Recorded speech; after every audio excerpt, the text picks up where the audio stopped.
அப்போ இதில் முக்கியமான 2 உபதேசங்கள் அல்லாஹ் சொல்கிறான். ஒன்று, ஹலால் ஹராமுன்னு நான் தான் முடிவு பண்ணணுங்கிறான். ஃபஸ்ட்டு விஷயம், அத்தாரிட்டி வேறு யாருக்கும் கிடையாது, நான் தான் முடிவு பண்ணணுங்கிறான்.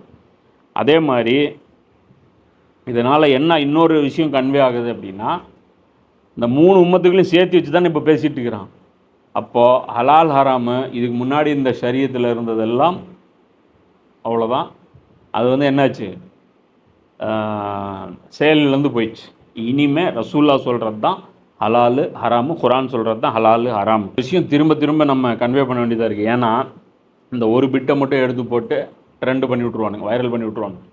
பாருங்கள், மனித சட்டங்கள் கட்டுப்படக்கூடாதுங்கிறான்.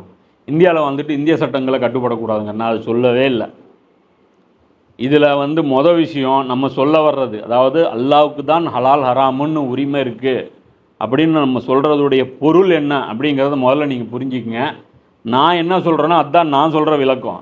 நான் என்ன சொல்கிறேன், நீங்கள் கிறுக்குத்தனமாக ஒரு விளக்கம் வந்து கொடுத்துட்டு அதை ஊர் பருவா பரப்பிட்டு சுற்றுறதுக்கு நான் பொறுப்பெடுத்துக்க முடியாது. நான் என்ன சொல்கிறேன் அப்படின்னா, சில விஷயங்களில் அல்லாஹ் வந்து முழுசாக ஹலால் ஹராமுன்னு முடிவு பண்ணிட்டான். அது வந்து குடும்ப விஷயங்கள், புரியுதா, சொத்துரிமை சார்ந்த விஷயங்கள், சில அடிப்படையான விஷயங்கள். மற்ற விஷயங்கள் எல்லாம் என்ன பண்ணிட்டான், இது கொடுத்துட்டான், அதாவது கோட்பாடுகள் கொடுத்துட்டான். இந்த வரையறைக்குள் இருந்து கொண்டு நீங்கள் சட்டங்களை செயல்படுத்தலாம், உருவாக்கலாம். சட்டங்களை உருவாக்குவதற்கு அல்லாஹ்வுக்கு மட்டும்தான் அதிகாரம் இருக்குது. இந்த அதிகாரம் அன்லிமிட்டடு. ஆனால் மனிதனுக்கும் அதிகாரம் இருக்குது, இது லிமிட்டடு. ரெண்டுக்கும் வித்தியாசம் புரியுதா? அவ்வளோதான், சிம்பிள்.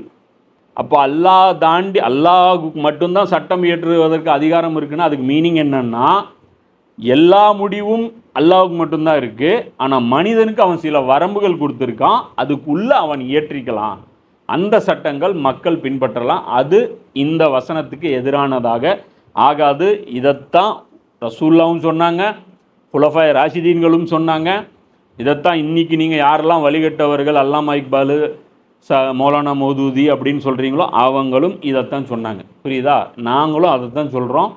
இதை தாண்டி புதுசாக எந்த ஒரு இட்டு கட்டுதலும் நீங்களே பண்ணிக்காதீங்க.